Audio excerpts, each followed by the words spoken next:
14 फरवरी 2019 का दिन जो ना कि हम कभी भूल पाएंगे और ना किसी को भूलने देंगे। पुलवामा आतंकी हमले ने पूरे भारत को हिला कर रख दिया था। जिसे देखो वो बस यही कह रहा है कि खून का बदला हम खून से लेंगे। वहीं दोस्तों, हाल ही में पुलवामा हमले पर पाकिस्तान के प्रधानमंत्री इमरान खान ने भारत को युद्ध की खुली धमकी दे डाली।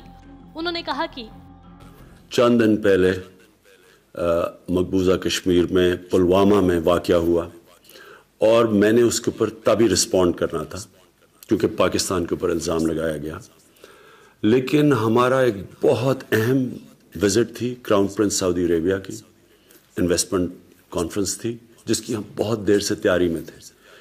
लिहाजा मैंने तब इसलिए फ़ैसला किया जवाब ना देने का क्योंकि सारी अटेंशन उस कॉन्फ्रेंस से और उनकी विज़िट से इसके ऊपर चली जानी थी। इसलिए जब क्राउन प्रिंस वापस गए मैं आपके सामने जवाब दे रहा हूं और मैं हिंदुस्तान गवर्नमेंट के लिए जवाब दे रहा हूं।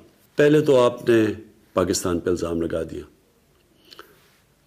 ना कोई एविडेंस, ना कोई सोचा कि इसके अंदर पाकिस्तान का क्या फ़ायदा है। अगर पाकिस्तान इतनी अहम कॉन्फ्रेंस कर रहा था और इतनी विज़िट जो क्राउन प्रिंस की थी जो हम इतनी देर से प्लान कर रहे थे, कोई अहमक भी इस तरह का वाक़या करेगा अपनी कॉन्फ्रेंस को सैबोटाज करने के लिए। और अगर ये ना भी होती उनकी विज़िट, पाकिस्तान को इससे क्या फ़ायदा है? क्यों पाकिस्तान इस स्टेज के ऊपर, जब पाकिस्तान स्टेबिलिटी की तरफ जा रहा है, हमारे पास हमने 15 साल की दहशतगर्दी की जंग जिसमें 70,000 पाकिस्तानी मारे गए हैं, एक दहशतगर्दी नीचे जा रही है, अमन आ रहा है, स्टेबिलिटी आ रही है, हम क्यों कोई इस तरह का, इससे हमें फायदा क्या है? और मैं ये भी सवाल पूछना चाहता हूं हिंदुस्तान की गवर्नमेंट से कि अगर आपने माजी के अंदर ही फंसे रहना है और हर बारी किसी किस्म का कोई कश्मीर में सानिया हो आपने पाकिस्तान को जिम्मेदार ठहरा देना है, तो बजाय ये कि आप कश्मीर का मसला उसकी तरफ कोई डायलॉग शुरू करें, कोई आगे बढ़े, ये तो बार बार पाकिस्तान को एक विपिंग बॉय बनाए रखेंगे आप। मैं आपको वाज़े तौर पे कह रहा हूं कि ये नया पाकिस्तान है, ये नई माइंडसेट है, नई सोच है। हम ये समझते हैं कि हमारे इंटरेस्ट में है कि ना हमारी ज़मीन से कोई जाके बाहर दहशतगर्दी करे और ना बाहर से आगे कोई पाकिस्तान में दहशतगर्दी करे। हम स्टेबिलिटी चाहते हैं।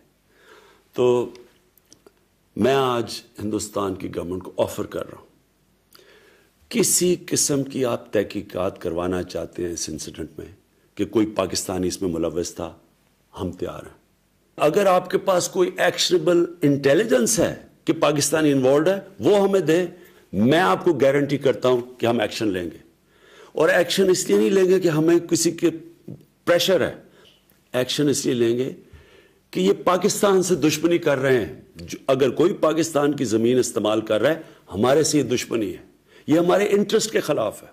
और दूसरी चीज़, जब भी हिंदुस्तान से हम डायलॉग की बात करते हैं, हिंदुस्तान की प्री कंडीशन होती है कि पहले दहशतगर्दी की बात की जाए। मैं आपको ये कहता हूं कि हम दहशतगर्दी की भी बात करने के लिए तैयार हैं। दहशतगर्दी एक सारे खित्ते का इशू है और हम बिल्कुल तैयार हैं क्योंकि हम चाहते हैं कि इस खित्ते में दहशतगर्दी ख़त्म हो।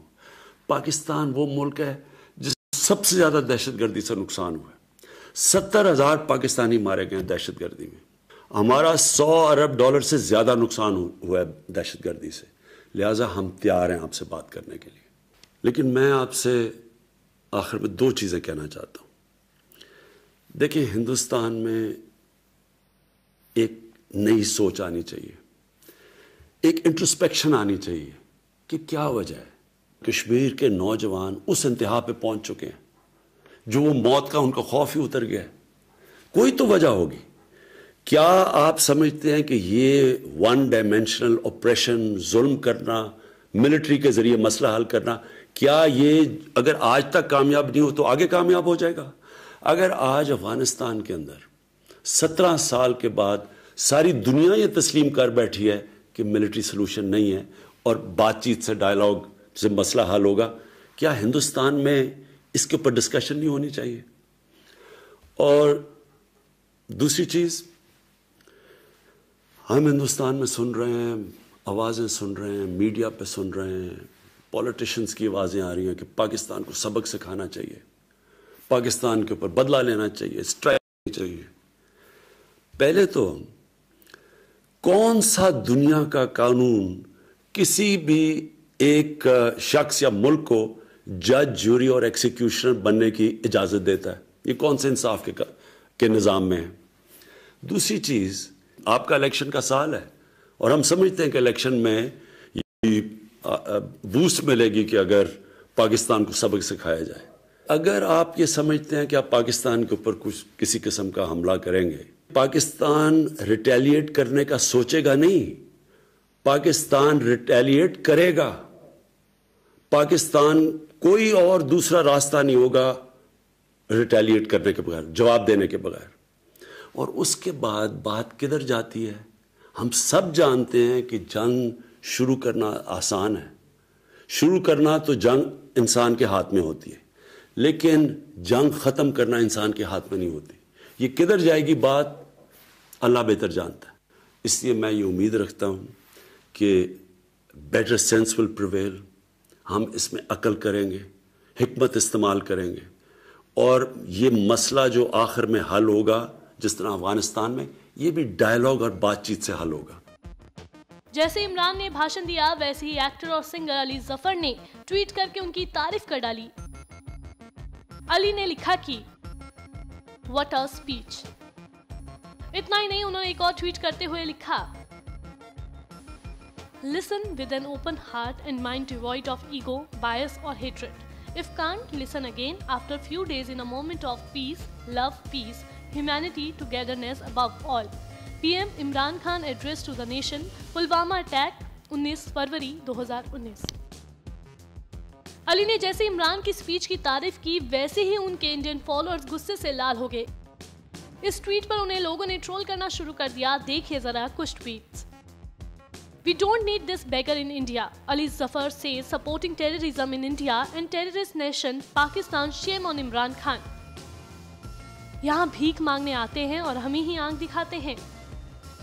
अब आके दिखा इंडिया में। Yami Gautam, see this reality of Pakistani actor you guys work with. हमारे लोग उसको काम देते हैं, हमारे लोग उसकी फिल्म देखना चाहते हैं। अब बताओ गलती किसकी? और सांपों को दूध पिलाओ भारतवासियों।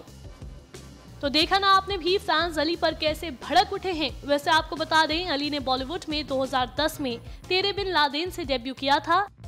इसके अलावा वो मेरे ब्रदर की दुल्हन, चश्मे बद्दूर, डियर जिंदगी, किल दिल जैसी फिल्मों में भी नजर आ चुके हैं। आपको हमारी ये स्टोरी कैसी लगी, हमें कमेंट करके जरूर बताएं।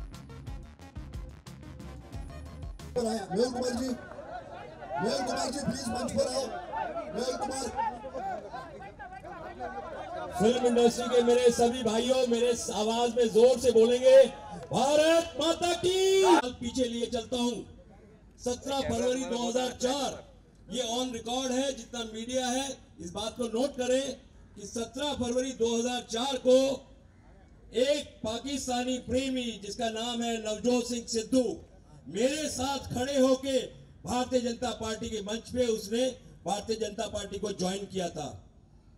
सबसे पहले उसने बीजेपी को धोखा दिया, उसके बाद उसने मोदी साहब को धोखा दिया। उस वक्त पार्टी को ज्वाइन करते हुए उसने ये कहा था कि प्रमोद महाजन साहब जो अब इस दुनिया में नहीं है, वो उसके पिता के समान है। उसके बाद उन्होंने अरुण जेटली साहब को पिता समान कहा, उसके बाद मोदी साहब को पिता समान कहा, उसके बाद माननीय राजनाथ जी को पिता समान कहा, उसके बाद अटल बिहारी साहब को उन्होंने पिता समान कहा। अरे ऐसे आदमी का क्या भरोसा जिसने अपना माँ बाप ही बदल लिया हो। पार्टी तो दूर की बात है, लेकिन आज सबसे बड़े दुख की बात है कि वो आदमी देश बदलने की तैयारी कर रहा है। दोस्तों, सिर्फ लात मार के नहीं, 100 जूते लात मार के उसको हिंदुस्तान से बाहर करना है। और आज फेडरेशन की ताकत मुझे दिखाई दे रही है। मैं कसम खाता हूं आप सबके साथ, आप सब मेरे साथ ये प्रण कीजिए कि हमारी जो फिल्म इंडस्ट्री है वो बहुत पाक है। यहाँ हिंदू, मुस्लिम, सिख, ईसाई सब एक साथ मिलकर काम करते हैं। ये हमारी ताकत है। इस फिल्म इंडस्ट्री के गेट से ऐसे नापाक इंसान को हम घुसने नहीं देंगे। मेरे साथ बोलिए भारत माता की, भारत माता की। और जिस तरह से हम सब के सब फेडरेशन की ताकत के साथ खड़े हैं, आज हम ये पूरी देश को, हमारी सेना को ये वचन देना चाहते हैं कि जिस तरह से आज सब यहाँ इकट्ठे हुए हैं, हम सब के सब उनके सुख दुख में उनके साथ खड़े हैं। कभी भी कोई मौका ऐसा आया, जब जब देश में कोई मौका आता है, कोई बाढ़ आती है, तूफान आता है, भूकंप आता है, सेना के ऊपर कोई आपदा आती है, तो सारी फिल्म इंडस्ट्री से साथ खड़ी होती है। हमारे कलाकार जाके जहां कहां काम करते हैं, पैसा इकट्ठा करते हैं, कपड़ा इकट्ठा करते हैं। और इसलिए आज एक बार फिर वही मौका आया है कि हम देश की सेना को ये बता दें कि पूरी फिल्म इंडस्ट्री उनके साथ खड़ी है। और माननीय प्रधानमंत्री नरेंद्र मोदी साहब से पूरी फिल्म इंडस्ट्री एक आवाज में आह्वान करती है, जिसने हमको छेड़ा है उसे हम छोड़ेंगे नहीं। एक बार जोर से इतनी आवाज से लगाइए कि दिल्ली तक ये आवाज जाए, भारत माता की, भारत माता की। एक साथ खड़े हुए एक दिन के अंदर में सबका बहुत बहुत धन्यवाद। दोस्तों, किसी भी पाकिस्तान कलाकार के साथ आज हमने कसम खाई है, आगे से काम नहीं करेंगे। और सिद्धू को हमारी फेडरेशन ने अपनी ताकत दिखा दिया, और जिस भी साइड पे सिद्धू काम करेगा, सबसे पहले मेरे कारपेंटर डिपार्ट के लोग हैं, वो कोई एक साथ खड़ी है और खड़ी रहेगी, आगे भी हमेशा खड़ी रही है और खड़ी रहेगी। और हम लोग जितने भी आतंकवादी हैं जो देश से और बाहर के, उनका हर समय पुरजोर विरोध करेंगे।